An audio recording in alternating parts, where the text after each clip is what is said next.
Come on, Annie. Let's go to the movies.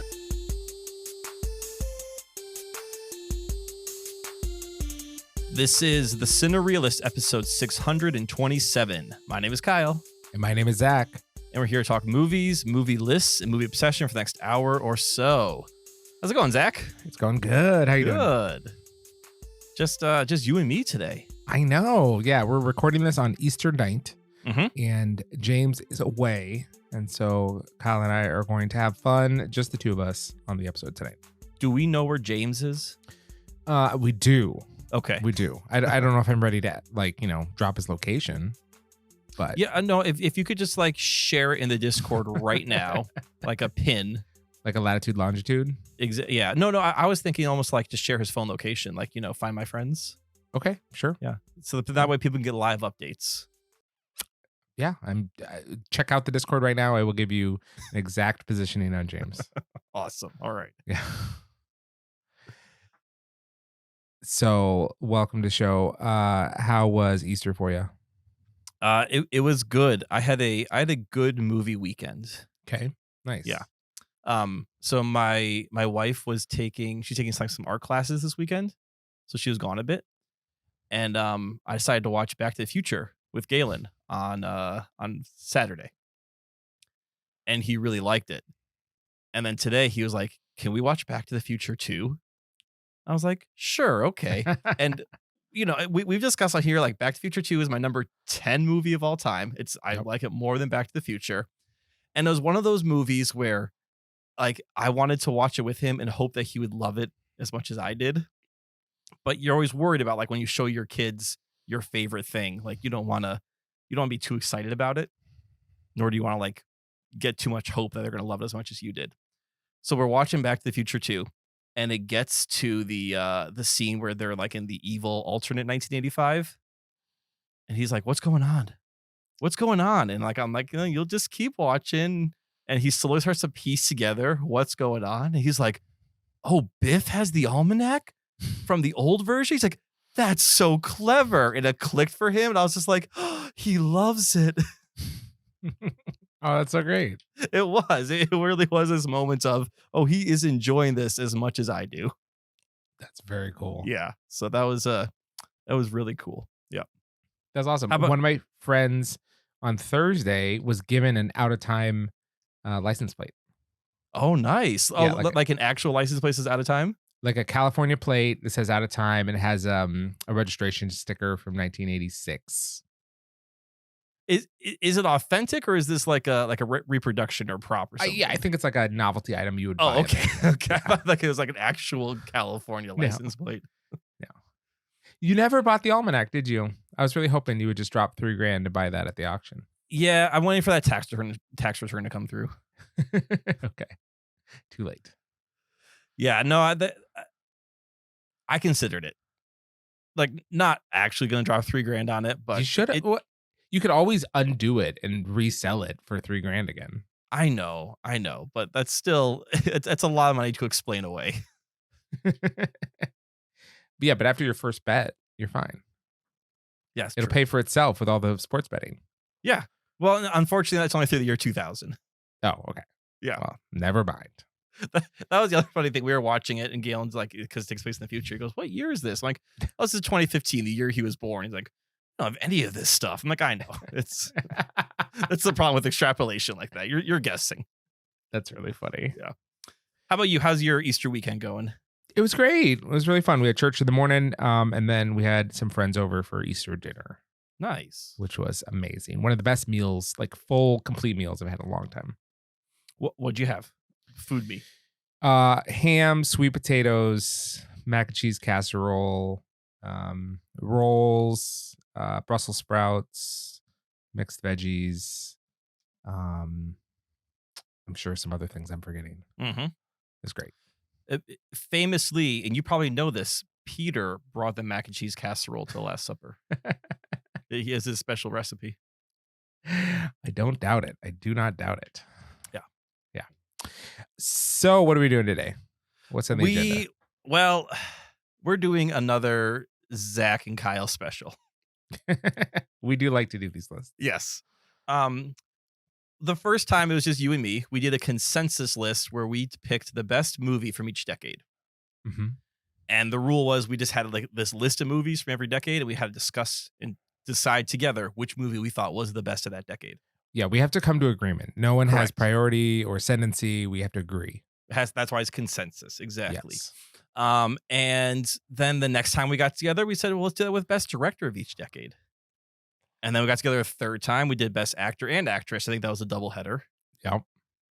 And then we got to this time came around. We're like, well, what are we going to do next? And I think the fourth most important person in the movie process is the screenwriter, correct? Because that's the story itself. Yeah. So yeah, absolutely. So yeah, we're gonna do a consensus list where we're gonna pick the best screenwriter from pretty much every decade of movie history, from 1920s through the 2010s. So 90 years of movie history. Yeah. I guess the next question is like, do we do executive producer next or cinematographer? Like, where do we go? Gaffer, best gaffer. Yeah. Yeah.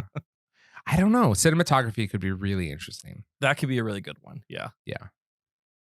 I mean, editor. Yeah, editor could be fun. Yeah, that could be. Yeah, editor could be real fun. This could be well, this is already an ongoing process. So this is really an experiment in we have different interests and favorites and all those kind of things. So we come together and make a consensus pick. Mm-hmm. In particular, I think this one is very challenging. Mostly because the screenwriters for some of these movies, especially ones that not in the modern era, are a little obscured by how the director is so much like put forward for each movie. Yes. So a lot of times you think of the director and sometimes you don't even know who the screenwriter is for these movies unless it was a director who wrote their own film. And that's something that we're going to see too, is there are a fair amount of director writers on at least the research I did. Yeah. Especially as you get more and more into the modern era. Exactly. Yeah. It is fascinating how many of the like quote unquote great movies were written by the directors. Yes. Yes. Yeah. It's very interesting. Yeah. So we're going to do our best. I say we get into it because we have a lot of decades to cover. We have a lot to go, and it's just looking at my quote unquote short list. It's only gonna get harder. Like, it'll be easier at the beginning because I don't have a lot of history, knowledge of the 1920s. But like once you get into like the 80s and 90s, oh boy, it's gonna be rough. I think the 80s is going to be a no brainer.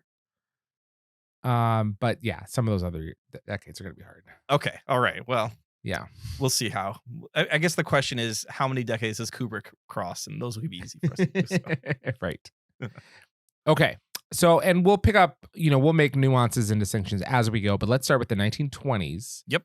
The best screenwriter of the 1920s. Who are you considering? Well, so I'm going to do a little full transparency here because these aren't household names to me. Right. Ever heard of Charlie Chaplin? Okay. Besides him, I'm just saying in general, screenwriters are not household names to me. So I use an article from Vulture that was listing the top 100 screenwriters of all time, and then kind of chose from there to make my list. Okay, I got you. Take my short list. So the first one that jumped out to me is a person I've never heard of who made movies I've never heard of, but they made 64 of them, and that was Francis Marian. Okay. And I just think it's impressive that one person wrote 64 screenplays in the 1920s, and they must have had a huge influence on the direction that Hollywood and movies took. I mean, that's what, a movie every 6 days? Well, if you're doing 64 in a decade. That's wild. Oh, in a decade. Like, okay. Yeah, so 60 days. 60 days. Yeah. Yeah, wild. Yes. So I'm not super familiar with those movies as well. Maybe The Scarlet Letter I've heard, but just because it's an adaptation of the book. The Red Mill I've heard of, but yeah. Right. I think there are better candidates in this decade. Yes. Can I suggest 3 of them? Please, yeah. One is Charlie Chaplin. Yeah.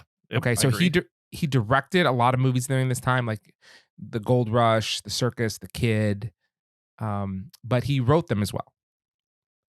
And so I think you have to, especially these silent films, you have to give a lot of credit to the director because so much of it is physical, but the writer, ultimately comes up with these concepts, and he obviously did both. So Charlie Chaplin is one. I think two others that might be really good candidates is one is Jeannie McPherson. Not familiar with Jeannie McPherson. Jeannie McPherson was the writer that collaborated with Cecil B. DeMille quite a bit. And so she wrote movies like The Ten Commandments and The King of Kings. She really wrote those like kind of epic movies of the 1920s, which in a lot of ways, really stand out in people's minds of like some of what those big epic silent films could look like. Right. Yeah. Now, obviously, she had source material for all of these things, so she's not writing in a vacuum. And I also like that women were writing in this industry so early on. Yeah. And I think it's important for us to notice that we're not going to distinct between adapted versus original screenplays. Yeah. We're just looking at a body of work. Both are tough. Exactly. Yep. The third person I want to really call out is Carl Mayer. Carl Mayer is also on my short list. Okay, awesome. Yep. He was a German writer, and he wrote maybe 15 movies from that time-ish. 20. Okay, nice. And of some of them were like The Cabinet of Dr. Caligari or The Last Laugh, which I personally thought was amazing, from 1924. Sunrise also. Yeah, and Sunrise, which are in a lot of like, critical lists of like the top 10 movies of all time. Exactly. Yep. Yeah. So I think it's between Charlie Chaplin and Carl Mayer. Sure. Yep. I would say my gut leads Chaplin, mostly because he's more recognizable as a figure. And I think like in the public conscience, he's had more lasting power, his movies have. Yeah. Whereas the Cabinet Dr. Caligari and Sunrise have lasting power in the movie nerdum conscious. Sure. No, I get what you're saying. Right. I want to also point out that Mayer did Faust in 1926. That's another great one. Yeah. I do think of Charlie Chaplin primarily as an actor, and then second as a director, and then I guess third as a screenwriter. Whereas Carl Mayer, to me, is maybe the one I'm leaning more towards the most. One, because of the range, to do Caligari and Faust and The Last Laugh and Sunrise. Sunrise is like a romantic movie, whereas like one's a horror film, the other's a drama. So he's got the breadth there. Whereas like Charlie Chaplin's, I mean, The Kid is actually pretty innovative, I thought. It has a whole dream sequence and that kind of thing. So I think both those are really good choices. But how are we going to decide this? Charlie Chaplin versus Carl Mayer? Well, so, one that stands out is the Gold Rush. But if you think about the Gold Rush, it all takes place in a cabin. Yep. And it's almost more about like the interaction between those two characters than the story that's being told in that moment. Right. So, right, if we're thinking about screenwriting and storytelling, which of those two was able to tell a better story on paper? I would lean Carl Mayer. Yeah, which script would be a more interesting script to read, do you think? Yeah, exactly. Yeah. I think that Carl Mayer deserves it, frankly. Okay. I think Charlie Chaplin, I mean, he probably won Best Director when we were doing this. I don't even know. Maybe Keaton did. But I say we go Carl Mayer. I'm totally cool with Carl Mayer. You're cool with it? Yep, let's go with Carl Mayer. We're doing it. Okay. It's official. Why don't you intro the 1930s? All right. So the 1930s, I have 5 on my short list. Okay. The first one is Preston Sturges, who did The Invisible Man, the original. 20th Century, Easy Living, also movies I've heard of. He had 16 total in 1930s. I want to bring Frances Marian back because we are now in the era of the Oscars. Frances Marian directed or wrote a total of 21 screenplays and won 2 Oscars in the 30s. And this is back when the Oscars happened every other year. Okay. And she, in fact, won, I believe, maybe the first screenwriting Oscar ever. Okay. Wow. Yep. So she was nominated for The Prize Fighter and The Lady, and then she won for The Champ and The Big House. Again, movies I haven't heard of, but I do think there is some credence to the fact that these are award-winning writers. Joseph Mankiewicz, who is not the Mank of Mank. Okay. That's a different Mankiewicz. I thought Okay. it was at first, and then I did my research. Like, oh, they're different people. Sure. But he did one of the first Alice in Wonderlands. He had a nomination for a movie called Skippy. He had 27 screenplays total in the 30s. Okay. Charlie Chaplin only had 2, but there are Modern Times and City Lights, Sure. which are Big stone hitters. cold classics. Yeah, for sure. Yeah. Yep. And I would say those definitely are telling complicated stories. And the last one, who I had in the 20s but didn't really stand out to me, but definitely stood out in the 30s, is Ben Hecht. Ben Hecht wrote a total of 45 screenplays, including Stagecoach, the original Scarface, Wuthering Heights, he got a nomination for, Yeah. Angels with Dirty Faces, Yeah. the first A Star Is Born, Yeah. a nomination for a fictional biography about Pancho Villa called Viva Villa, which looked super racist just from the poster. And even won an Oscar for The Scoundrel. 45 Wow. total. Pretty Wow. impressive for the 30s. Wow. That's very cool. Some really good choices there, especially I like the Marian choice. I like Okay. the Chaplin choice. I love the Ben Hecht choice. Yes. I also want to throw in Robert Riskin. Tell me about Robert Riskin. He worked on several films, including some nominated and Oscar-winning films, including Mr. Deeds Goes to Town. Okay. It Happened One Night, which Oh. won for Best Writing. Mhm.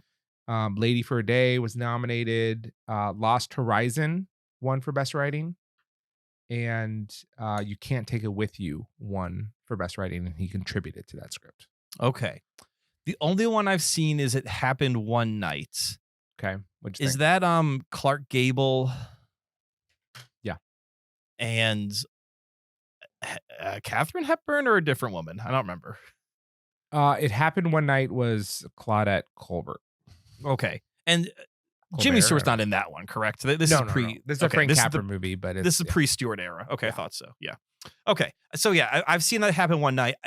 Besides, I think the poster with like Clark Gable kind of like dreamy eye looking up in the corner is what I remember the most from this movie. Okay. So Sure. all right. So I guess who are you leaning right now, or do you have like a couple that are your top? Ben Hecht sounds really interesting to me Okay. on this one. Just because Scarface, right, is such a interesting movie. Angels with Dirty Faces is great. Mhm. Star is Born is still being remade to this Right. day. Stagecoach was groundbreaking. Yeah, as far as a Western goes, absolutely groundbreaking. Yeah. Setting the stage for Westerns to come. Haha. He's got some Oscars. He's got some nominations. Wuthering Mhm. Heights, another influential movie. I think that is a lot of breadth and like great movies, honestly. I'm not as familiar with some of these others, like Frances Marion. Again, she's a big writer in this industry. I Right. haven't seen any of those movies. I haven't seen any of her movies. No, this is that was something that was fun with this exercise. Is a lot of times these aren't household names, and like to learn these names and realize, oh, this person had such a huge influence. Yeah. Yeah. What are the odds that like Frances Marion was a communist and so she's just been wiped out from like film history? well, that's gonna happen. There's a later person who comes up and who like did nothing in the 50s, and it's because of like Trumbo? the Reds. Yeah, Trumbo, exactly. Yeah. It's one of those cases of like, oh, what if they had the opportunity to do what they wanted to do? Yeah. So obviously Charlie Chaplin, huge movies, but we're just talking about two. Yeah. Ben Hecht is really interesting me with, he's got like 6 bangers there. Yeah, I mean 45 total for the decade. Yeah. Which is insane. And yeah, some huge ones. Really insane. So what are you feeling? I'm feeling Ben Hecht. Yeah. Yeah. Yep. All right, let's do it. Okay. Ben Hecht for the 1930s. I'm kind of writing this down as we go. Okay, I'm putting little stars next to them. Nice. Because so far everyone on my short list has made it. So yeah. Wow. I know. Okay, so I see how this goes. I Whatever will Kyle say says. for me, the 40s was the first big leap where I was starting to be like, oh, about this person. Oh, about this person. So like, my first couple I had like 4 or 5 in the short list. Now for the 40s, I have 8 on my short list, and it just grows from here.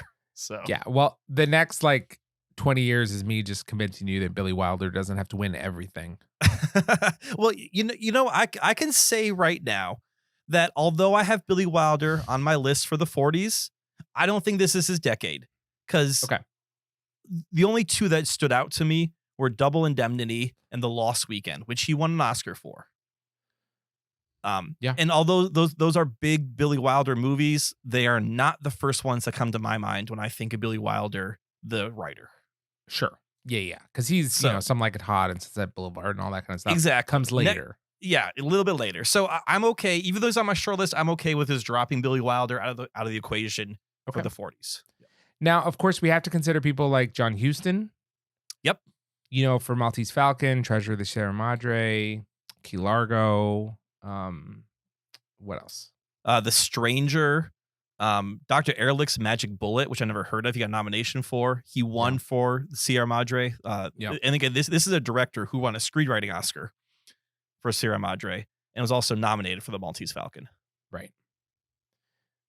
And then who else you got? I mean, we have a big one, Orson Welles. Yes. Right. Who did write a little movie called Citizen Kane. Heard of it? Yep. And The Magnificent Ambersons, which is very underrated today. People don't talk about it, but it's great. Yeah, that's one I've heard you talk about a couple of times. Also worked on The Stranger and The Lady from Shanghai. Okay. So that's you can't write off the writer of Citizen Kane. Right. But should one movie win the entire decade? Probably not, but maybe two movies could. Okay. Yeah. With The Magnificent Ambersons. Can I bring up Julius J. Epstein? Yeah, I'm not familiar with this name. Now, it's not popular to talk about an Epstein these days, but I'm sure there's no relation. This is the writer of Casablanca. Okay. Also, Arsenic and Old Lace and The Man Who Came to Dinner. Okay. I'm familiar with Casablanca. I've heard of Arsenic Old Lace. I know nothing about The Man Who Came to Dinner. Okay. I want to throw out Preston Sturges. The Great McGinty. The Great McGinty, Sullivan's Travels, The Lady Eve, The Miracle at Morgan's Creek, Hail the Conquering Hero, both nominated movies. Great McGinty he won for. I've only seen Sullivan's Travels, but I've heard of all these other movies. I've seen Sullivan's Travels, The Lady Eve, Miracle on Morgan's Creek. Okay. They're all great. They're all really good. Yeah. Sullivan's Travels is the one about the reporter who travels like by train with the hobos. Okay. Yes, it is. Yeah. Yep. All right. Let's see.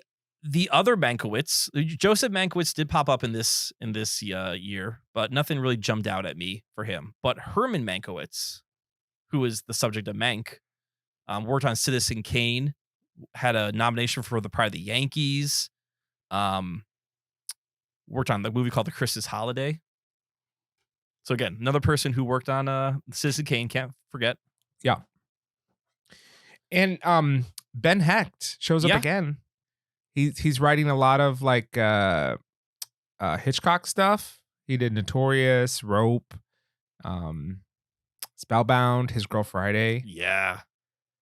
35 in the 40s. So his output did drop a little bit. Yeah. Two more names I want to throw out. Okay. Charlie Chaplin again. Heard of him. Yep. Great Dictator and Monsieur Verdot. Both Oscar nominated. Have you seen that one? I have not seen Monsieur Verdot, no. That one's crazy. First of all, he's talking. Okay. Second, he plays like this evil murderer. Oh. Yeah. Okay. Yeah. He's like super evil. Huh. All right. It's so dark. That'd be interesting to see Chaplin in a playing the evil role. It's very interesting. Yeah. And the other name I want to throw out was maybe not the first pick I would make, but I realized that this is consensus and there is a whole bunch of history behind this. And this is Cesar Zavattini. Bicycle Thieves, The Shoe Shine. This is a Italian filmmaker who was getting Oscar nominations when there wasn't really much of an international market in the United States at all. So the fact that he was getting awards ceremony talk in this era is pretty incredible. Right. And he wrote a total of 31 screenplays, including those two that you shouted out. So even though that era of Italian cinema is not my favorite, and Bicycle Thieves I'm not personally in love with, I recognize that he could be in the conversation. Sure. Yeah. Okay, so in my mind, I think the people that I'm really kind of considering the most, Okay. Orson Welles, Preston Sturges, John Huston, and Julius Epstein. Okay. Remind me about Julius Epstein. Casablanca. Casablanca. Yeah. Okay. Yeah, I would say John Huston's probably at the top of my list. Okay. Preston Sturges, I've only seen the one, but I've heard of a bunch of other ones. And then your other Orson Welles. Yeah, I mean, Citizen Kane, that's a big wild card or trump card right there. So, right. I could do John Huston because those are really, really great movies. I could also very much do Orson Welles. So, I guess here's my question for you. Yeah. Looking at the John Huston movies and looking at the Orson Welles movies, which one can you quote easier? Orson Welles, for sure. Well, no. The John Huston Treasure of the Sierra Madre, I can definitely quote. Right. Okay. And Citizen Kane, I can definitely quote. Yep. Yeah. Now, which one has the more innovative, complex writing? Narrative. True. Citizen Kane is multi-era, right? It's jumping between timelines. Mm-hmm. The Maltese Falcon is, I believe, it's an adaptation of a detective novel, right? It's that Sam Spade or the other. Yep. Mm-hmm. And I think The Stranger is a noir. Also, with Orson Welles. I mean, both John Huston and Orson Welles. So we have to The ignore Stranger. it. We have to ignore it. Okay, so we'll ignore The Stranger. It's a push. Okay, boom. The other thing I'm going to say is John Huston has 2 nominations and an Oscar for writing. Okay. To Orson Welles, 1 Oscar, but that 1 Oscar is Citizen Kane. Sure. Oh yeah, totally. I really liked Maltese Falcon. I really like Treasure of the Sierra Madre. The rest of his I haven't seen. Okay. I'm aware of. Mhm. Orson Welles, I've also seen 2. I've seen Citizen Kane and Magnificent Ambersons, and both of them are great. I think Citizen Kane is the more narratively complex. It's got the framing of like the reporter trying to like figure out his story. It's got the mystery element at the beginning and the end. Maltese Falcon has that great MacGuffin. Treasure of the Sierra Madre obviously has maybe it's the acting performances that I remember the most, but the writing is iconic, obviously, with the badges. Yep. I could go either way. I think neither of these are, people to scoff at. I'm leaning Orson Welles, but I could go either way. I'm going to go Orson Welles because I think you have more passion about Orson Welles than I do have for John Huston. And they're both up there high for me. Sure. So like the fact that you have this like, but it's for me, like it has to be Orson, not has to be Orson Welles, but the fact that you are so strong on Orson Welles has convinced me that should be our number 1 pick. And Citizen Kane for a long time was a movie that I was pretty mad about. Yeah. Until we rewatched it for the show and I was like, this is really good. It's great. Yeah. It really is a good movie. It's not just, it's a good movie that people talk about. Sure. Yeah. All right. The 50s, I've got like 10 on my short list. Okay. Throw some names out for me. Okay. We got Billy Wilder. We could, let's save him. You want to save him still? Oh, to the end of the list? Yeah. Let's do Billy Wilder last. Okay. Patty Chayefsky. Ooh, not familiar with that name. I'm familiar with that name. I'm not familiar with the movies. She won an Oscar for Best Picture and Best Screenplay for Marty in 1955. Okay, I have not seen Marty. You haven't seen Marty? I've not, no. It's pretty interesting. Okay. And I just know at the time it was a very celebrated screenplay. Mhm. Okay, it's an Ernest Borgnine kind of drama. Ingmar Bergman. Oh, in the 50s. Okay. Yes, The Seventh Seal, 1957. Wild Strawberries, same year. Mm-hmm. Those movies get parodied in Bill and Ted's, movies. So, Bogus Journey. And, it's a big deal. Yep. Federico Fellini with La Strada and Nights at Cabiria. Okay. 2 movies I've not seen either. You haven't seen Knights of Cabiria?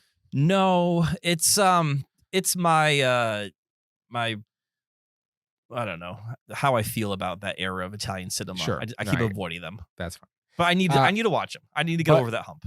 Bud Schulberg wrote On the Waterfront in 1954. Okay. Yep. Carl Foreman wrote High Noon in 1952. Reginald Rose wrote 12 Angry Men in 1957. Oh, that's okay. What did anything else that they worked on? That's a in the really 50s? really great script. It is. Talk about a script movie. Exactly. Yep. Really good script. The other things in the 50s from Reginald Rose. Are you ready for this? Yes. Crime in the Streets, and that's it. Okay. That's all I got. But 12 Angry Men is a pretty great movie. Exactly, yeah. Oscar-nominated film. Ernest Lehman wrote Sabrina, The King and I, and North by Northwest. Yep. Ernest Lehman was on my short list. Yes. And then that's all I really got. Okay. Can I throw a couple more out? Yeah. Because I like those. John Huston again. The African Queen, which I don't think you're really keen on that movie. Okay. Nope. But The Asphalt Jungle, which is a noir. Moby Dick, The Red Badge of Courage. A movie called Moulin Rouge, which is, I don't think, related to the, Ewan McGregor one. And then Heaven Knows Mr. Allison, Oscar nominated. We mentioned this name earlier, Dalton Trumbo, who worked on The Roman Holiday, The Brave One. He won Oscars for both of those. Probably would have done more if he wasn't blacklisted. Akira Kurosawa. Yeah. Right? Seven Samurai, Rashomon, Ikaru, Throne of Blood, The Hidden Fortress. These are all movies that he's credited as writer on. Oh, yeah. 22 total. I mean, those, like, sometimes when I list movies for these people, I'm like, oh, yeah, I've never heard of these, but they seem to be significant. But the Akira Kurosawa, these are 5 significant movies. Yeah. The problem with some of these is, when it's the director, they are obviously credited as a writer and they participated quite a bit, but there's other people credited as writers as well. Yeah. So like for Seven Samurai, there's 3 screenwriters. Yes. So it's hard to know, like, who wrote what or like who should get the credit kind of a thing. But if we kind of ignore all that because it is this cloud of mystery, all of those films are absolutely worth considering. Incredible. Yeah. Yep. Joseph Mankiewicz, not Herman. I guess they were brothers. But he won an Oscar for All About Eve, which is a great movie. Nominated for Barefoot Contessa and No Way Out, as well as worked on Guys and Dolls. And then, might be a little early for this guy with Stanley Kubrick. Paths of Glory, The Killing, and Killer's Kiss are all movies that he was credited writer for. I mean, I think those are up there with some of his best writing. I love Paths of Glory. Paths of Glory is great. The Killing has a great plot to it. Yes. Yeah. And good pace. Yeah. Yeah, for sure. Okay. Tough. We didn't do the big one, though. Oh, yes. William. Billy Wilder. Yeah. Sunset Boulevard, Oscar winner. Some Like It Hot, Oscar nomination. Sabrina, Witness for the Prosecution, Ace in the Hole, Oscar nominated. 7-Year Itch, and Stalag 17. Yeah. That's quite the run. And Billy Wilder was a true director-writer. Yes. Yeah, he was. Yeah. Wow. Stop. Okay, so for me, it's between 3 people. Okay. It's between Billy Wilder, Akira Kurosawa, and Kubrick. Okay. For me, Wilder is the hot favorite going in. Yeah. Do you want to make a case for Kubrick or Kurosawa? I'll make a case for Kurosawa. Okay, go for it. Okay. Let's talk about like great films. Okay. Yep. Billy Wilder. Let's say Sunset Boulevard, Some Like It Hot, Witness for the Prosecution, Ace in the Hole, and Stalag 17. Those 5. Yep. Are like his biggest for the decade. Would you agree? I would completely agree, yes. Akira Kurosawa.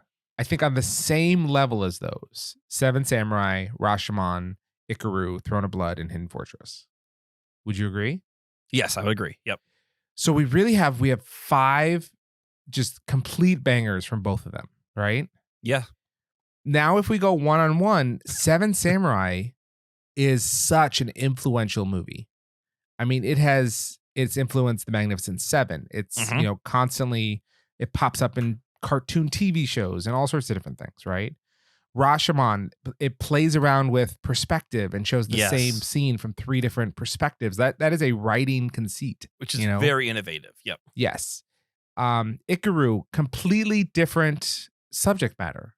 100%. It's about a man coming to grips with his own mortality. Throne of Blood, and Hidden Fortress. As far as influence goes, I mean, look at its influence on George Lucas. Right. Yeah. And Throne of Blood is an adaptation of Hamlet. Yeah. So many interesting things are going on with Kurosawa. It's just an incredible decade for that man. Yes, completely. Now, Billy Wilder, he's got some really good stuff, but I would argue the Kurosawa movies are more accessible today in some ways than the Billy Wilder movies. How so? So, Some Like It Hot is super funny. I think it's great. But it's already, I mean, just because of the subject matter and like where culture is today, it feels a little bit old school as far as how it deals with like, sexual politics and stuff like that. See, I think it feels progressive for the time and maybe regressive for now. Ace in the Hole, I will say, is super vibrant. Yeah. Like that satire and media critique is like very prescient. Solid 17, I think, is legitimately an amazing movie. A hidden gem if you haven't seen it. Yeah, it's a World War II POW movie that walks the line between being a comedy and a drama. Yeah, it's what influenced Hogan's Heroes. They took the comedic aspect of that and made that show. Yeah. So what do you think of my arguments? And then why don't you kind of go for Billy Wilder? Right. Yeah. Well, so it's unfair to go quotability because one's in Japanese and one's in English. So we're gonna remove that aspect of it. I guess when I think of movies in the 50s, I think of Billy Wilder. For me, he defines this decade. Yeah. With these great movies, which we are discussing right now. Yeah. I also think about just like the sharp dialogue, like Some Like It Hot is a lot of double entendres and back and forth. And it's obviously a great performance from Tony Curtis and Jack Lemmon, but they're saying the words on the page. Yeah. I think about Witness for the Prosecution, which is a courtroom drama. And the courtroom dramas are all about talking. It's about how can we make arguing in a single room interesting. Ace in the Hole, it's a media critique, and although there's action happening, it's really about how Kirk Douglas is navigating this world. And then Sunset Boulevard, I would say is as groundbreaking as Seven Samurai. The idea of you have this protagonist who's dead at the beginning. We know how the story ends, and then we're going backwards and we're seeing the progress of that story. And it gave us one of the greatest movie quotes of all time. But we're not giving that too much credence because, language differences. Yeah.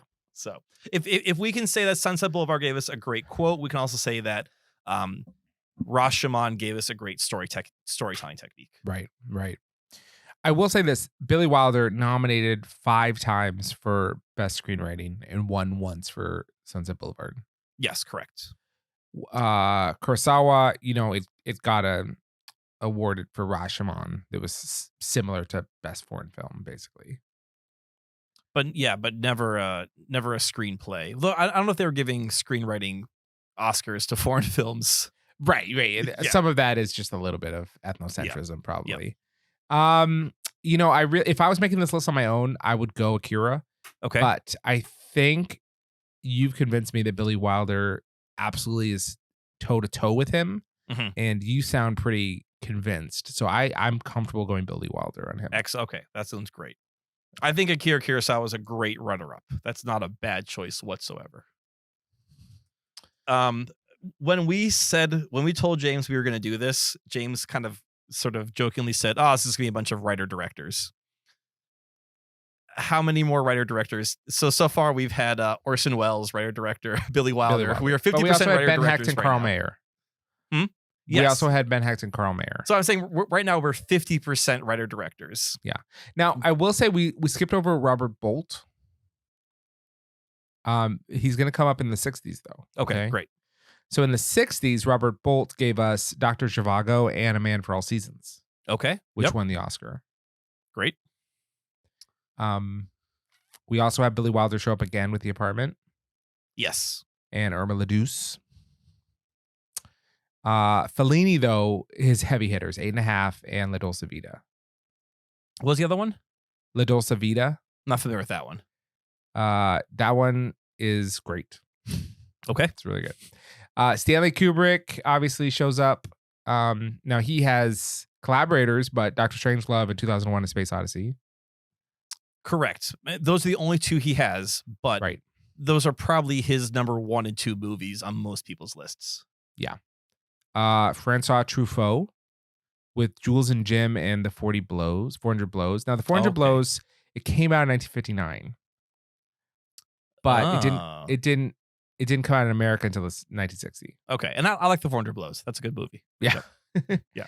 Ingmar Bergman shows up again with Persona and The Virgin Spring.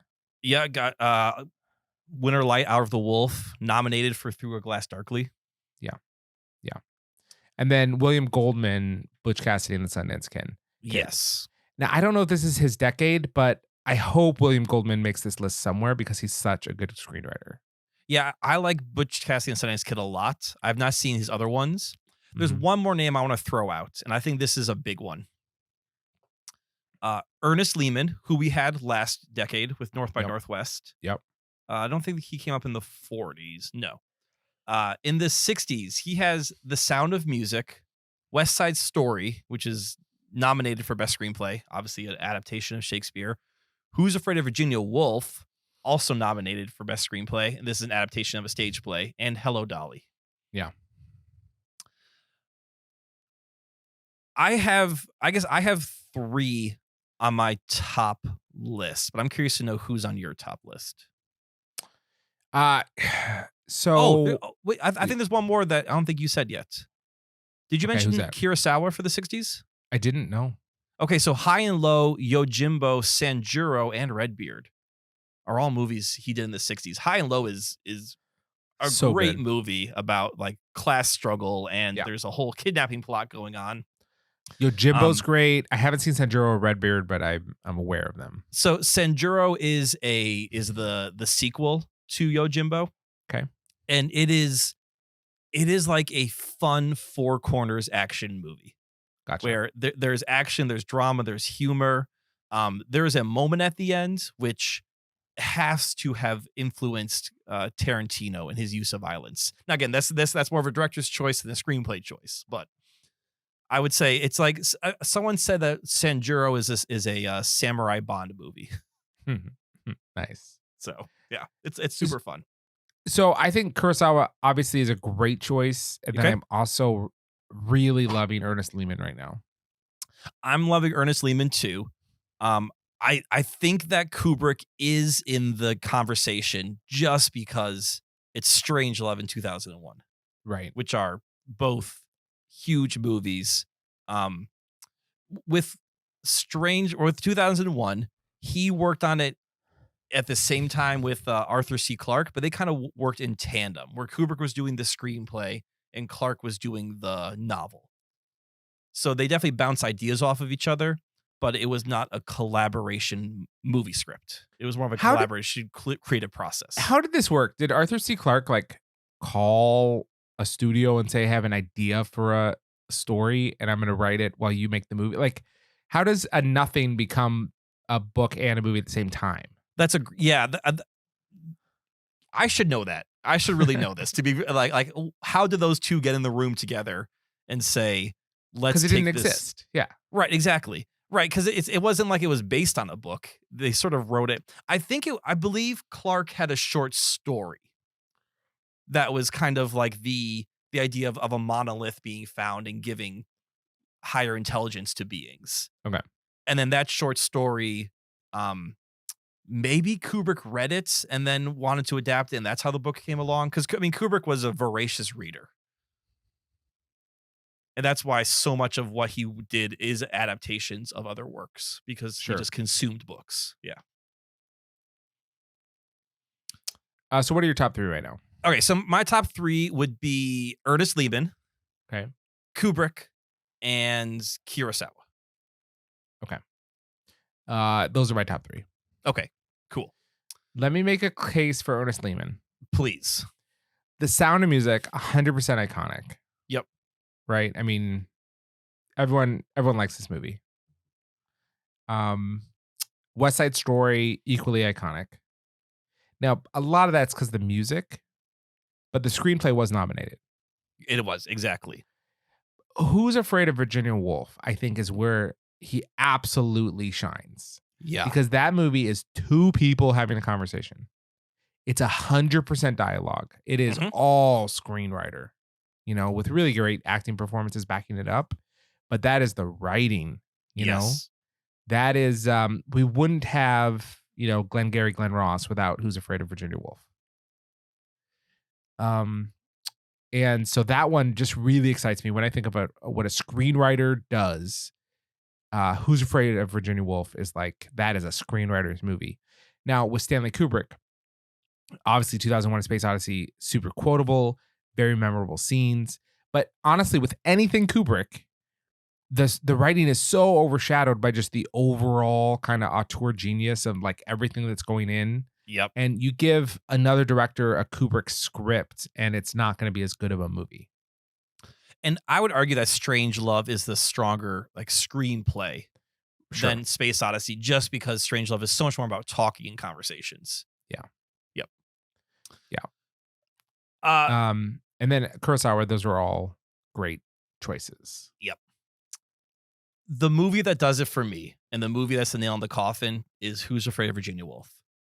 Because I can't think of a better script out of all the movies that we mentioned in this decade. Yeah. That is by far the best script. Yeah. The best example of a screenplay. And the fact that you can then pair West Side Story and Sound of Music and Hello Dolly with that. For me, it's Ernest Lehman. Okay. I love it. I think we can agree on that. How do you feel about that? Okay. I think that's a pretty strong consensus there. And writer-directors are not winning so far in our decades. No, so far it's 2-3. I can All right, say. well, the 70s are coming up, so good luck. Well, yeah. I think there's a lot of people to talk about, but I think there's a clear winner.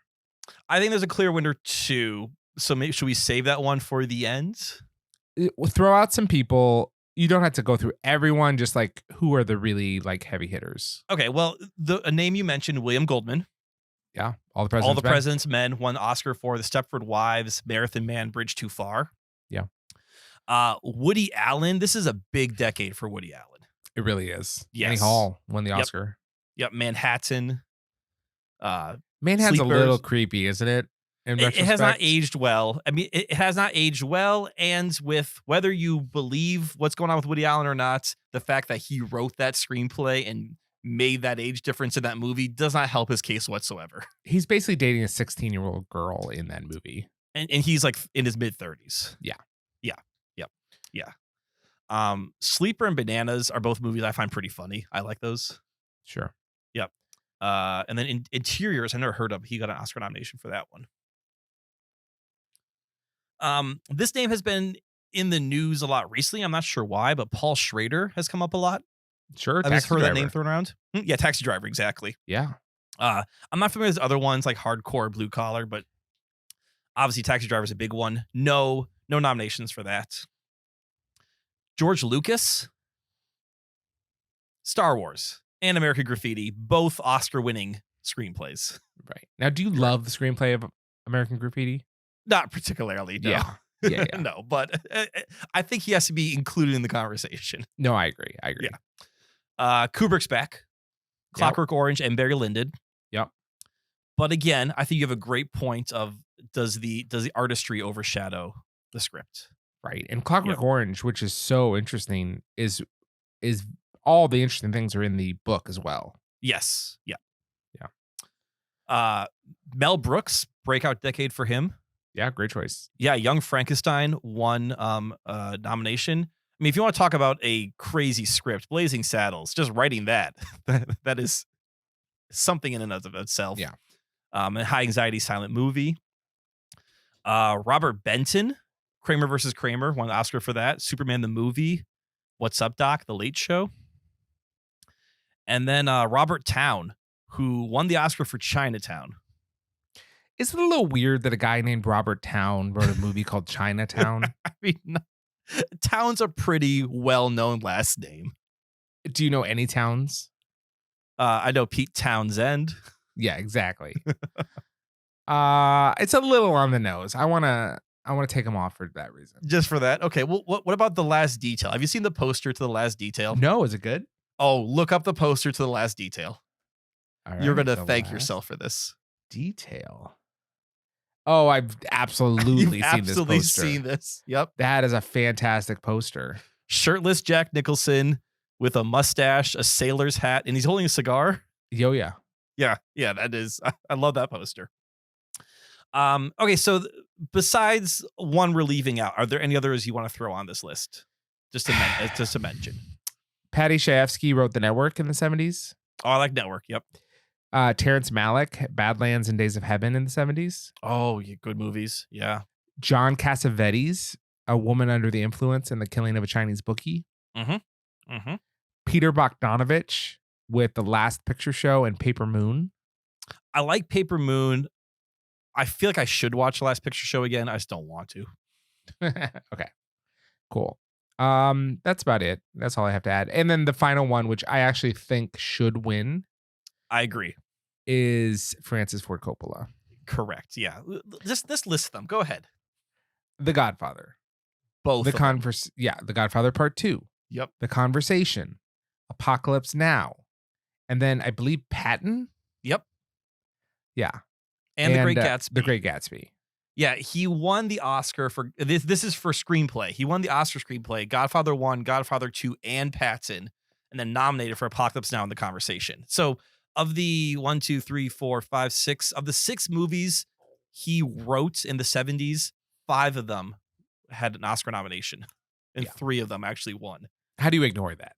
Yeah, I don't think you can. And I think those are incredible decade-defining movies of the 70s. And the scripts are great. They're great, yeah. So quotable. All of those movies are very quotable. Yeah. So everyone we mentioned, fantastic, but come on.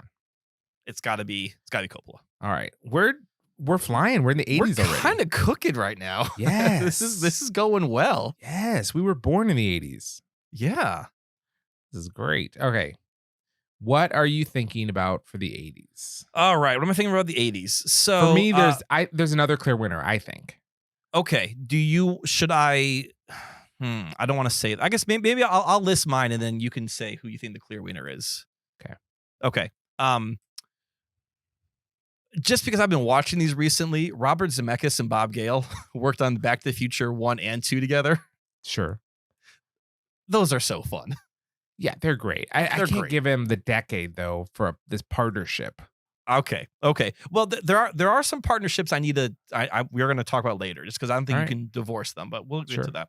Harold Ramis wrote Ghostbusters 1 and 2, Caddyshack, Stripes, and Back to School. I mean, sure, defining movies. James Cameron, The Terminator, Aliens, The Abyss, and I didn't know this. He worked on Rambo: First Blood Part 2. And Piranha 2. And Piranha 2: The Spawning. Though I believe he wanted his name removed from that one. So okay. Yeah. John Hughes. I don't know if this is the one you were thinking. Well, just the fact that you wonder, is that the one I was thinking, says something.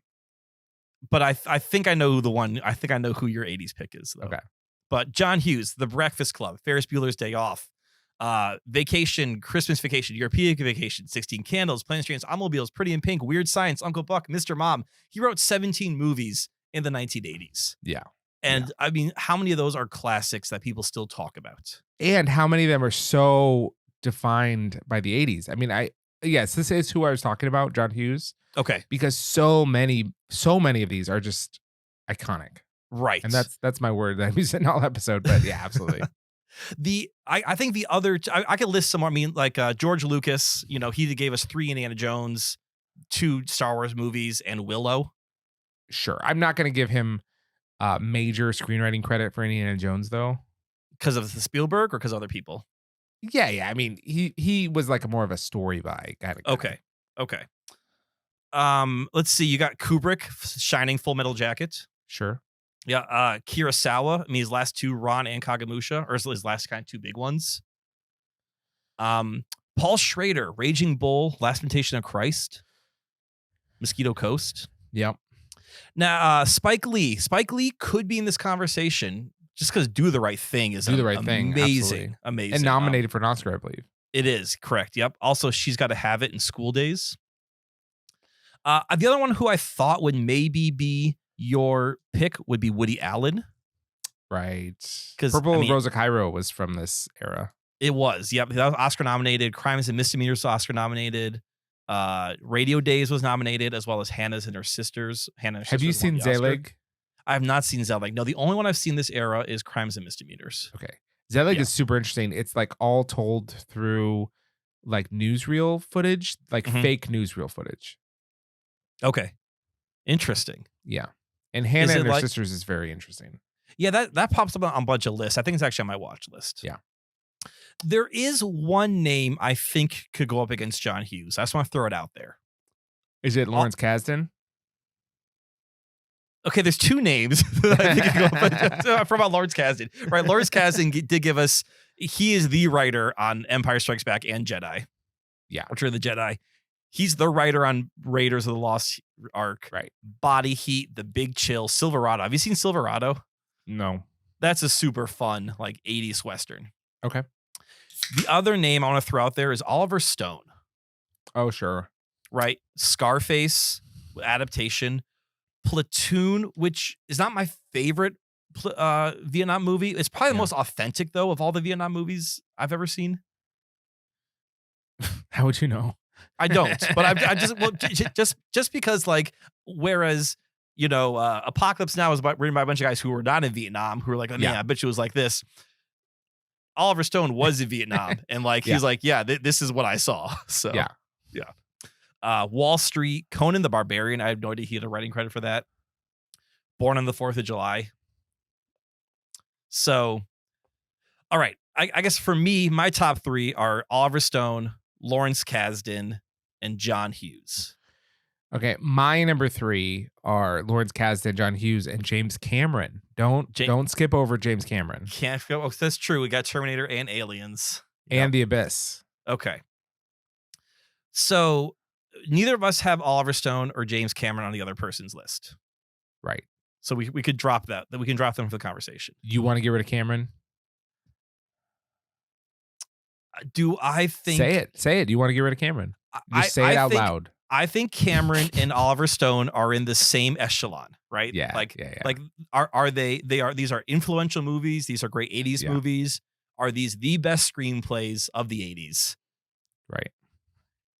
I don't know. I mean, Platoon's pretty great, but do people watch Terminator for the screenplay? The biting dialogue that Schwarzenegger delivers throughout that movie. I'll be back. That's a great line. They are. It's quotable. Aliens, very quotable. Great also. line. All right. So I think it's down to Kasdan versus Hughes. Sure. Yep. And Kasdan has writing credit for Empire, but so does Lee Brackett. So what is his role versus Lee Brackett's role? Yeah. Versus George Lucas's role. And Lee Brackett was a name that I saw that I was like, oh, this is a female screenwriter I was not familiar with whatsoever. Right. So it was cool to learn that name from this exercise. Yeah. I don't care about The Accidental Tourist or Body Heat for Lawrence Kasdan. Silverado I haven't seen. I believe you that it's good or whatever. Yeah. But his other movies like Raiders and Jedi and Empire, he's writing with Spielberg and Lucas, respectively. Yep. Whereas John Hughes, he is the writer on these movies. And there's so many good movies there. It's John Hughes. Okay. All right. Yeah, it's John. Yes. Yes. All right. I think we're back to 3 for 50% writer directors. That's all right. It's not. We're not trying for anything. It's just. No, we're not trying for anything. No. I'm trying to not prove James correct. I didn't even hear him say it, so it's not in my mind. remember. Yeah. He kind of says snarkily. He's like he's gonna be just a bunch of writer directors. So I can't help it. The writer directors make great films. Yeah. Yeah. Okay. All right. Let's talk 90s. 90s. I mean, if you want to talk about the era of writer director, yeah, like this is it. This is Tarantino. Yeah. You're right. This is Tarantino with Pulp Fiction, Reservoir Dogs, Jackie Brown. Which I mean, how great is that script? Natural Born Killers, From Dusk Till Dawn, True Romance, Four Rooms. That's quite a list right there. Yeah. This is Coen Brothers, Fargo, Oscar winning, Pulp Fiction won, by the way, too. Big Lebowski, Barton Fink, Miller's Crossing, The Hudsucker Proxy. This is still William Goldman. Misery, Chaplin, and Maverick. Love Maverick. Also did The General's Daughter. Not a great movie. So you got to weigh the entire body of work. That's true. That's true. Yep. I mean, this is Oliver Stone, Natural Born Killers, JFK, Oscar nominated, The Doors, Any Given Sunday, Nixon, Oscar nominated, and Evita. I didn't know he worked on Evita. Spike Lee, right? Malcolm X with that so actor Denzel Washington. He Got Game. Summer of Sam, Crooklyn, Clockers, Mo Better Blues, Jungle Fever. They're strong on the front end. Yeah.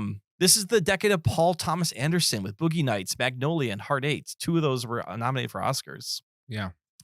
You talked about Glengarry Glen Ross earlier. David Mamet came out this decade with Glengarry Glen Ross, Wag the Dog, The Edge, The Spanish Prisoner, Hoffa. Oh man.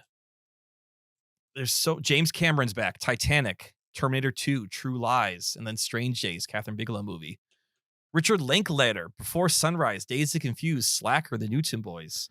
Kevin Smith, Clerk, Dogma. I mean, I don't really know where to go on this decade. So I think a big one is Tarantino, right? A big one, yes. Someone's gonna have to knock him off because obviously Pulp Fiction was a game changer, won the Oscar. Yeah, and then he also wrote on other projects he wasn't a director on, right? Natural Born Killers, Dusk Till Dawn, True Romance, that kind of thing. Yeah, correct. So I really like Paul Thomas Anderson. I think Magnolia is a super interesting script. Yep. Boogie Nights 2, Hard Eight 2. So I like Quentin Tarantino. I like Paul Thomas Anderson.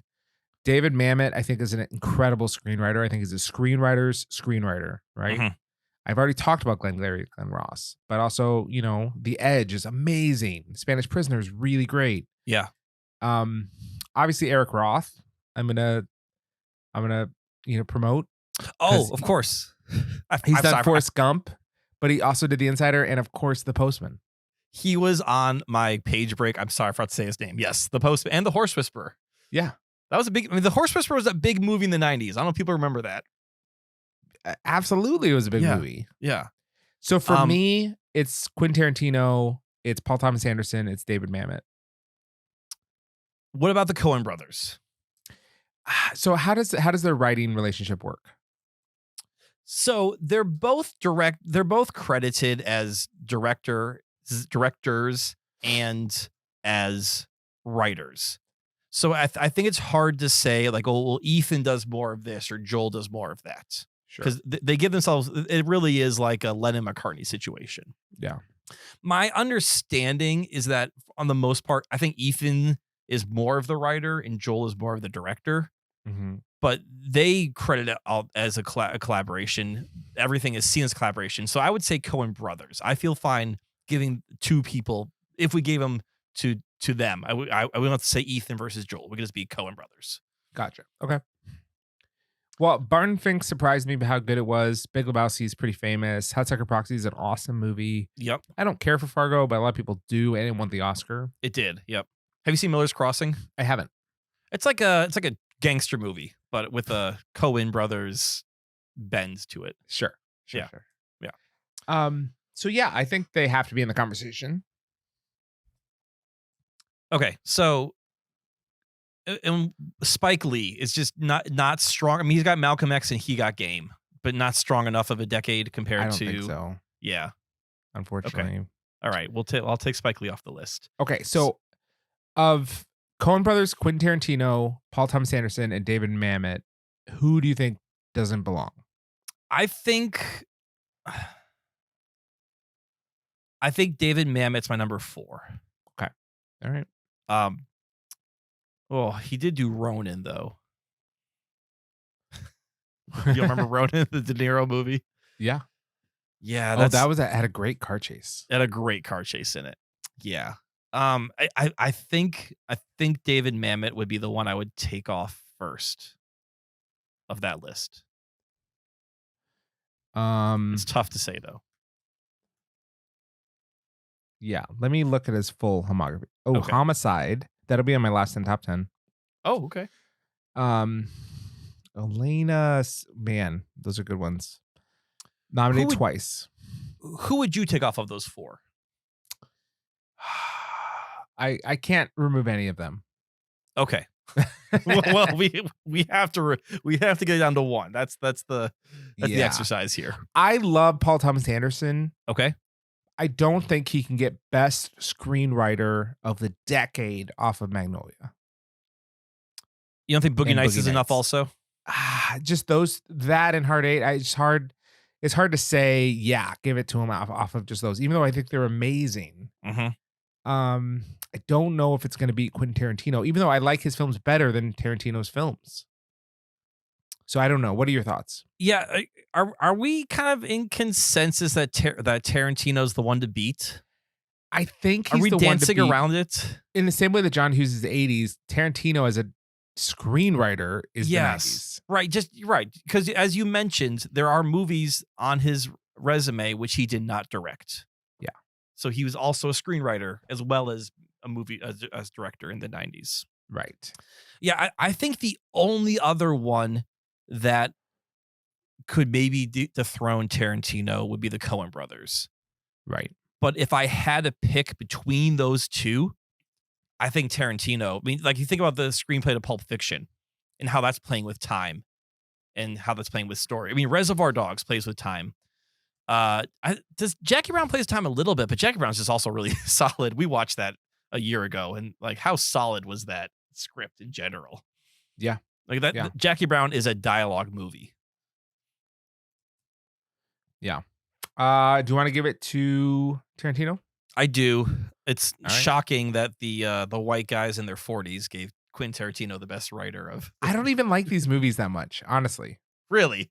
I mean, Pulp Fiction, I could give or take. Okay. I think Reservoir Dogs is a better movie for me. I agree. I like Reservoir Dogs better. Yeah. Did we give Tarantino best director? I wish we could remember who we gave best director for these eras. Oh, at some point I'll compare lists and it'll be interesting. Oh no, I bet you 90s was Spielberg.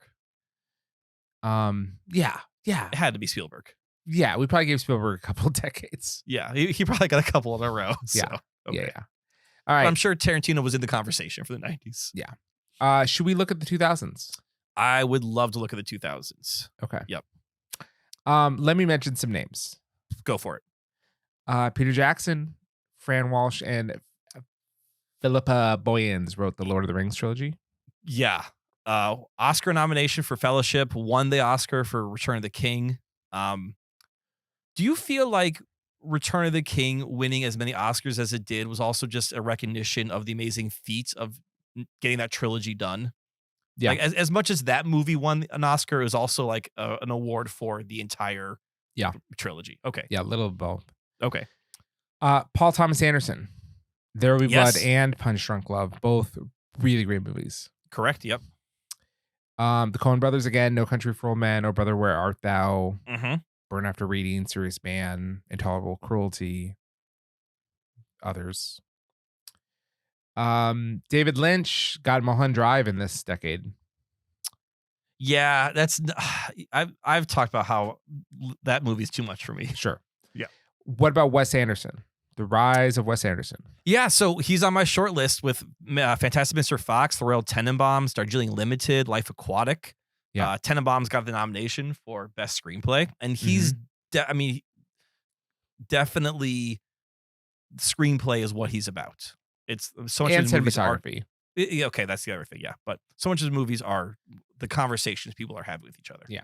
Yep. Okay, and then 2 more I have to talk about. Charlie Kaufman. Now, you don't like him as a director, but you do like him as a writer. I do like him as a writer, and most of the movies that he did in the 2000s, he was a writer on, not a director. Yeah. So Eternal Sunshine of the Spotless Mind, adaptation, Synecdoche, New York, Confessions of a Dangerous Mind. Exactly. Yep. Yeah.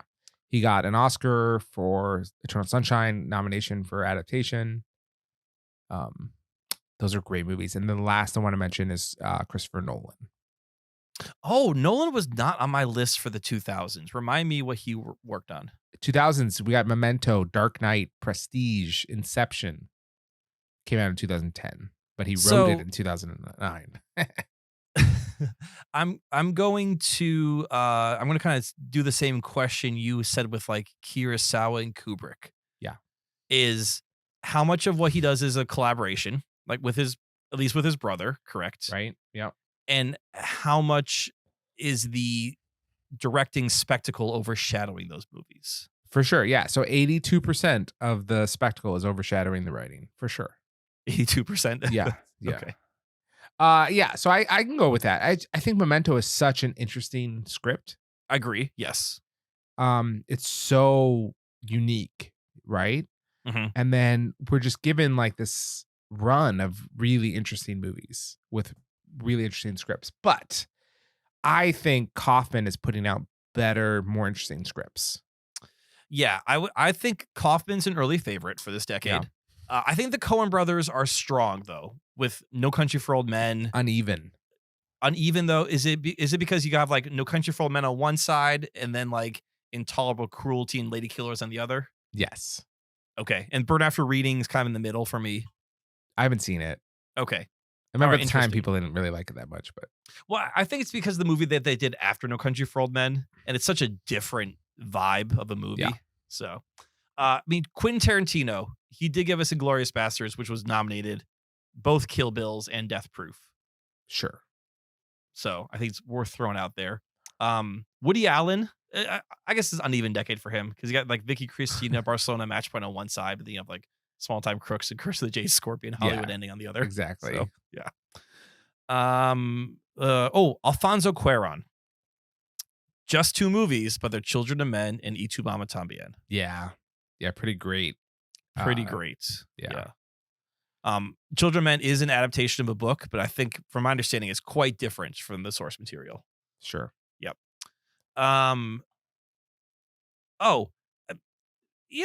This might be not quite the John Hughes of our era, but Judd Apatow. Sure. I mean, absolutely. It's just hard to say the best screenwriter of a decade wrote You Don't Mess with the Zohan. Right. But he also wrote 40-Year-Old Virgin, Pineapple Express, I know you don't like. Mhm. Funny People, Walk Hard, which is hilarious. Right. Yeah. I think it's hard because comedy does not age well and because comedy is so of the moment.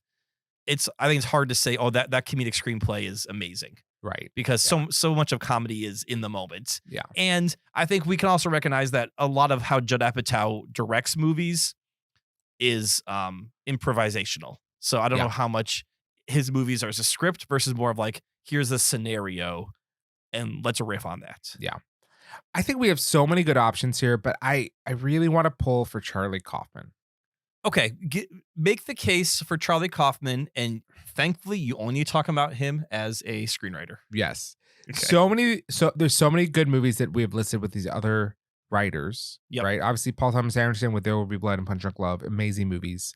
But again, they're writer-directors. With Charlie Kaufman, these are amazing scripts. Yeah. And I see him as a scriptwriter first and a director second, which is kind of rare as we're making these lists. To pick someone that most of these people that are writer directors, I think of as a director first. Correct. But Charlie Kaufman, I think of as a writer first. And I think these scripts are so interesting. Adaptation, he adapted 2 different books that like have nothing to do with each other and came up with adaptation, which is so interesting and weird and like awesome. Yeah. Synecdoche, New York absolutely just folds in on itself. Eternal Sunshine of the Spotless Mind, incredible. One of my favorite movies. I just think he is such an interesting writer. And I have said this, I think he is a much better writer than director. Yeah. So I am very happy giving Charlie Kaufman best writer for the 2000s. Nice. Because All right. I think his work in other people's hands is great. Because actually, of these movies, Synecdoche, New York is my least favorite of the three I've seen from this decade of his.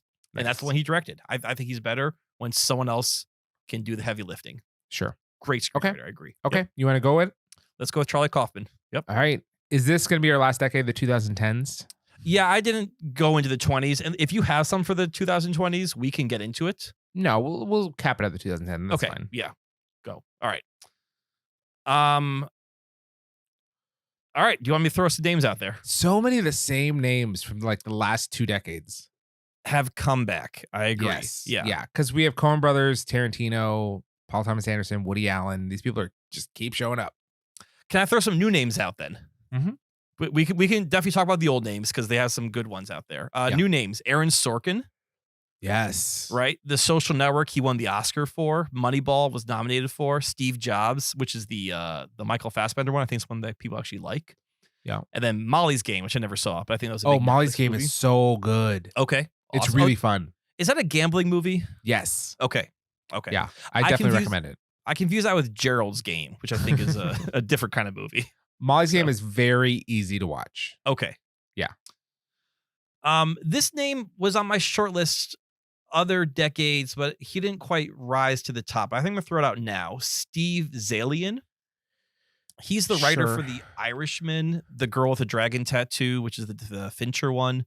Moneyball, he worked with Sorkin on, also got the nomination. And of course, Exodus, Gods of Kings. Who can forget that?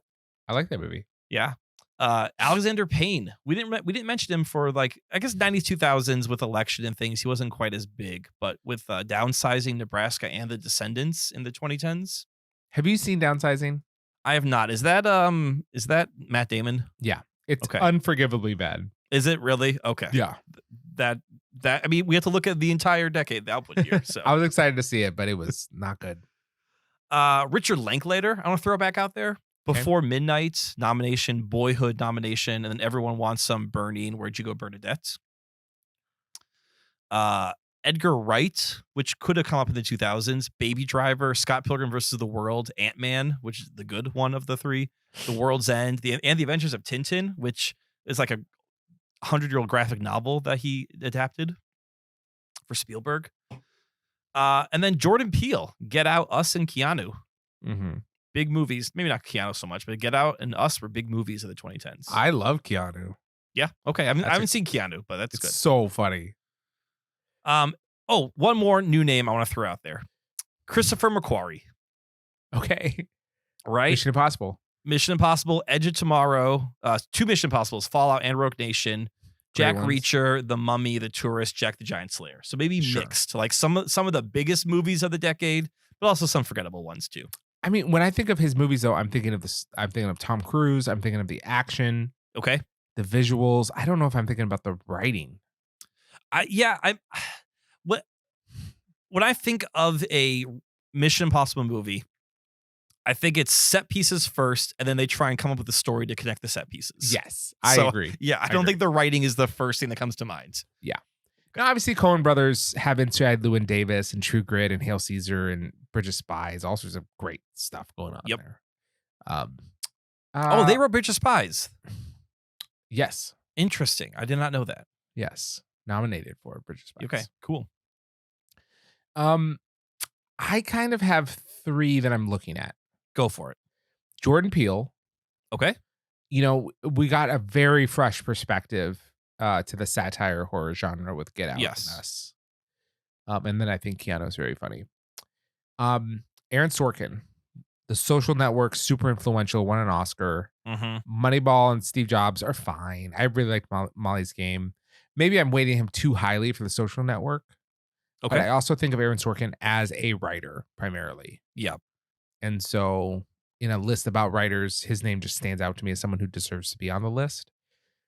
And then the third is Paul Thomas Anderson. Yes. Now, I'm a huge fan of Phantom Thread. But I think the writing on that is so good. And then The Master is like, it really is a masterpiece. in a lot of different ways. And then Inherent Vice, I think, is just super fun, and then a totally different vibe from those other two movies. I mean, all three of these movies have such different vibes to them. I'm a big fan of that output.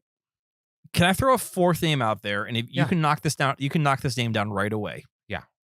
Wes Anderson. I mean, I haven't seen Isle of Dogs. Okay. Moonrise Kingdom, I didn't care for. I didn't like that movie. Okay. And then Grand Budapest Hotel, I don't remember a single word of that film. I just remember the visuals. All right, then we are going to remove that from the list, the short list. It had its moments. We're going to take it off. Fine with that. For sure. I mean, Wes Anderson's he's leaning in towards his self-indulgent era, which he'll really hit his stride in the 2020s. Exactly. I agree. Yeah, I agree. Yeah. Aaron Sorkin, Paul Thomas Anderson, and Jordan Peele are all three incredibly strong contenders. And I'm going to say right now with Aaron Sorkin, I've only seen two. I've only seen Social Network and Moneyball. I think Moneyball is fun. It's definitely it's a talky movie. It's about baseball, but it's much more about like the behind this, the front office trades and things. Social Network is an incredible script with the very famous, if you had invented Facebook, then you would have invented Facebook or something like that, whatever that line is. Not famous enough. Yeah. Well, no, sorry. If you were the inventor of Facebook, then you would be the inventor of Facebook. Whatever the line is something like that. But it's famous. What the one you threw out there? You also threw out Jordan Peele. Yeah, sorry. Yeah, Paul Thomas Anderson. Now, I would say of those three, Inherent Vice is my favorite. Just because it is a twisty neo-noir. Yeah. Which twisty neo-noirs are so much about the story and about like pulling the thread and where's the thread take you. And I think you have to give the script credit for that. I liked Phantom Thread and The Master. I'm not as huge of them as you are, but I recognize why people like them as much as they do. I do wonder if so much of what people love about The Master also is the performances, because you do have two great performances from Joaquin Phoenix and I can't think of his name right. Philip Seymour Hoffman.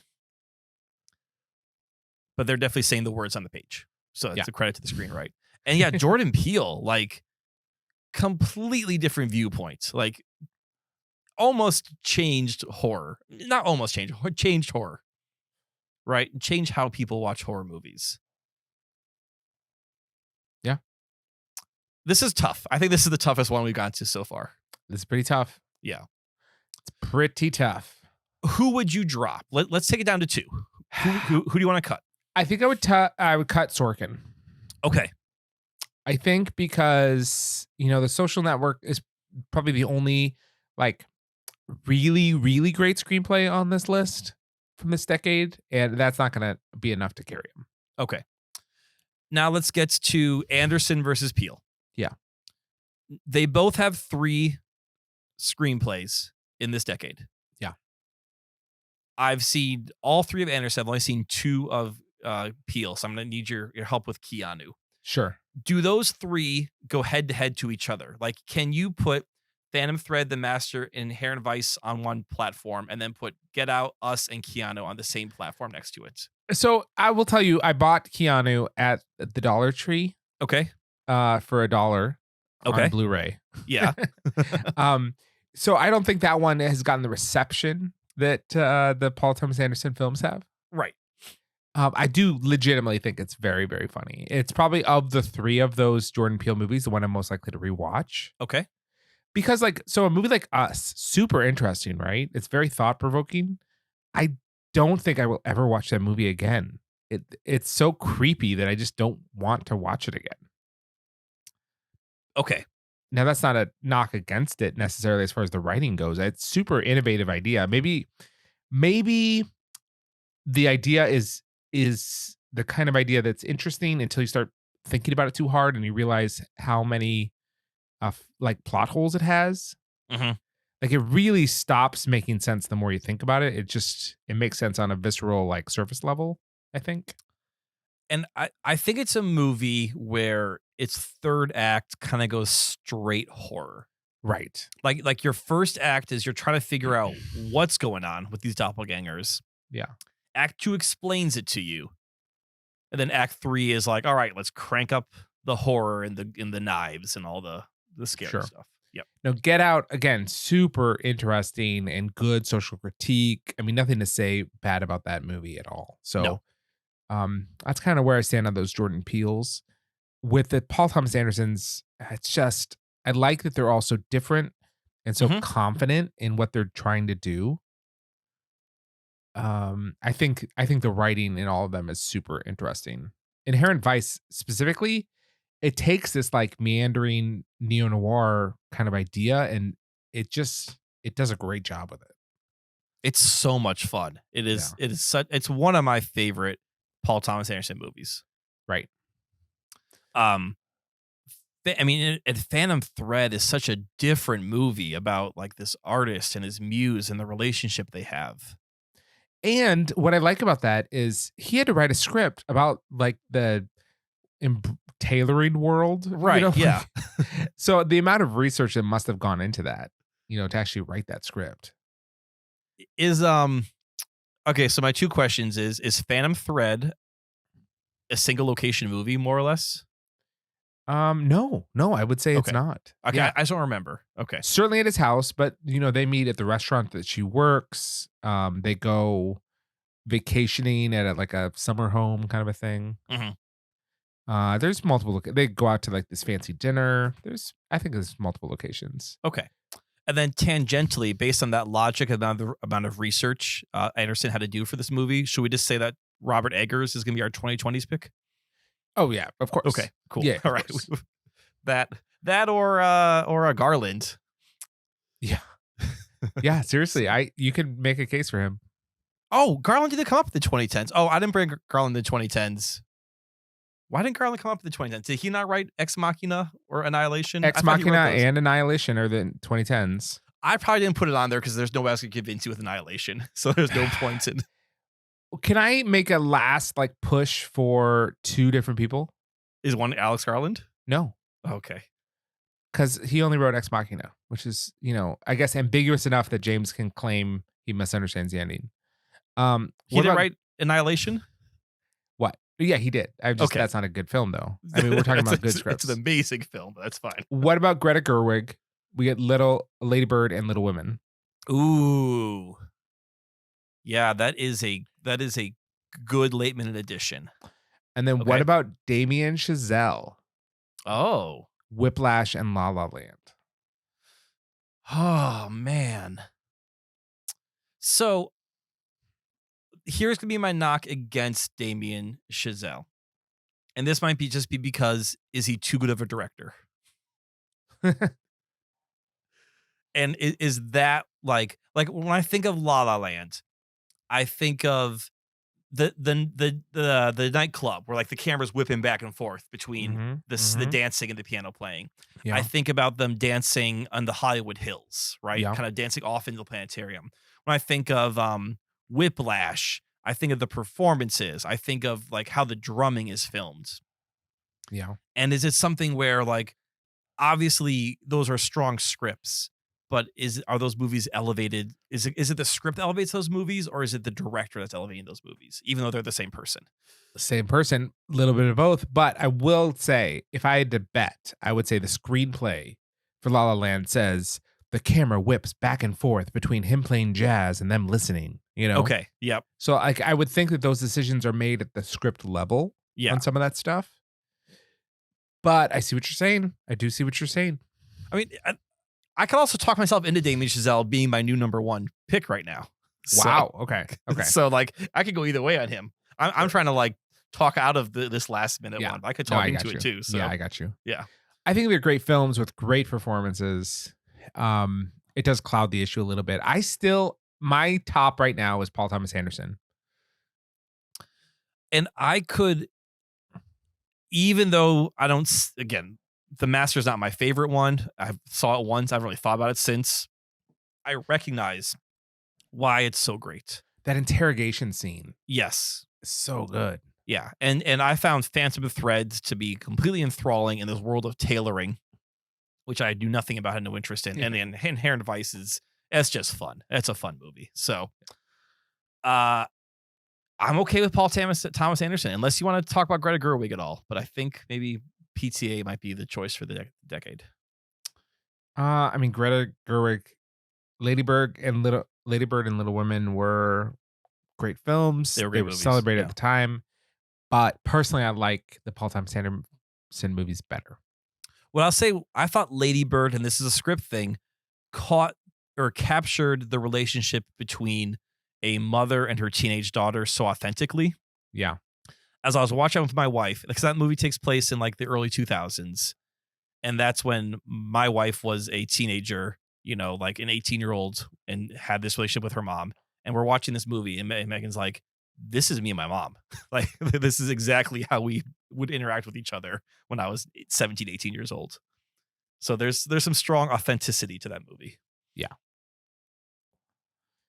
Yeah, and the Paul Thomas Anderson movies say almost nothing about a mother-daughter relationship. No. I think PTA. Well, no, I'm not trying to compare which one says it better. I'm just talking about like the authenticity I'm joking, of the screenplay. Yeah, yeah.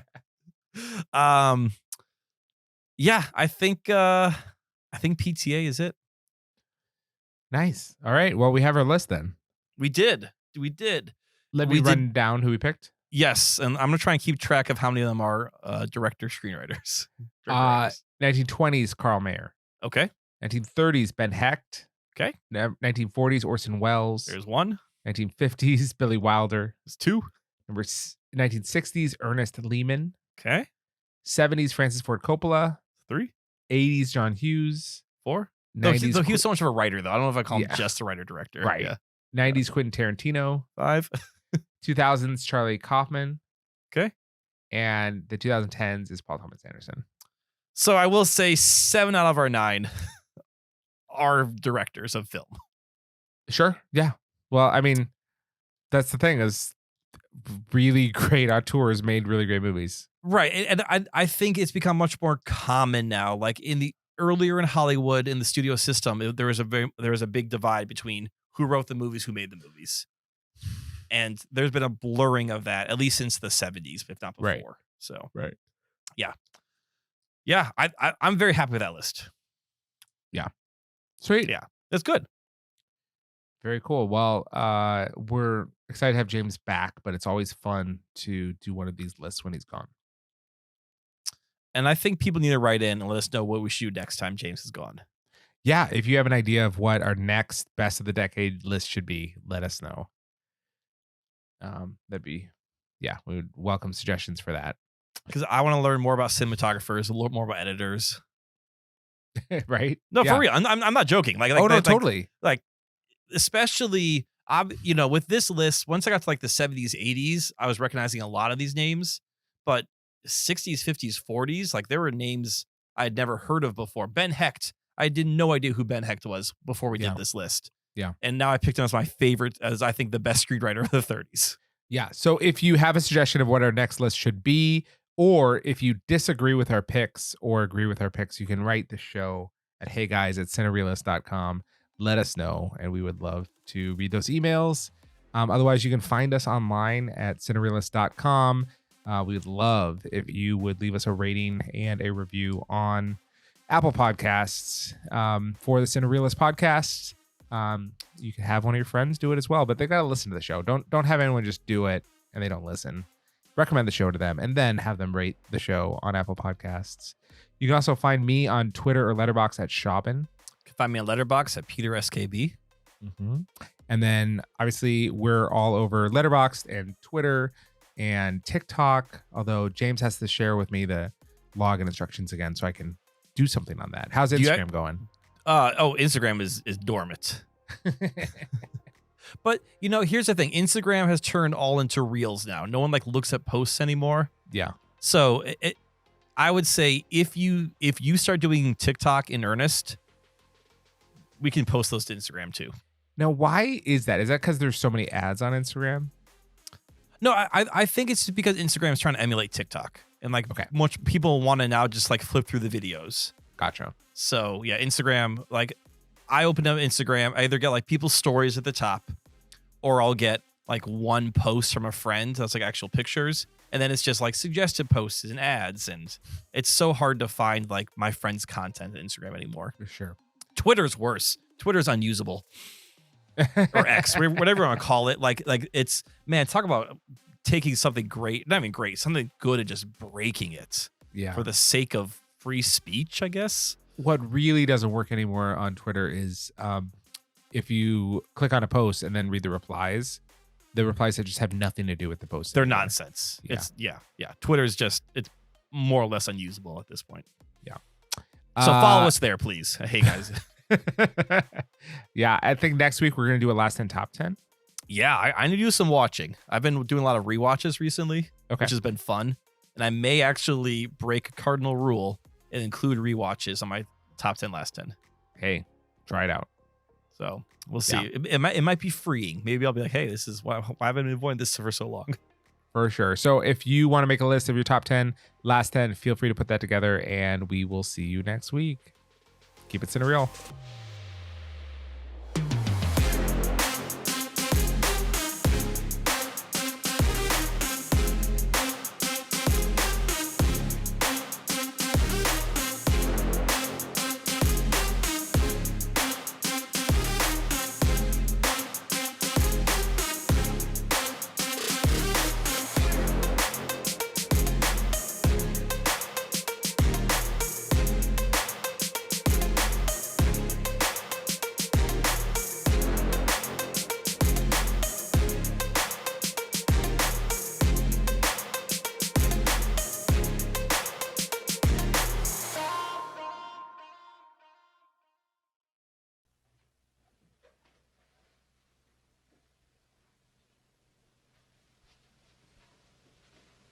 You're still here? It's over. Go home. Go.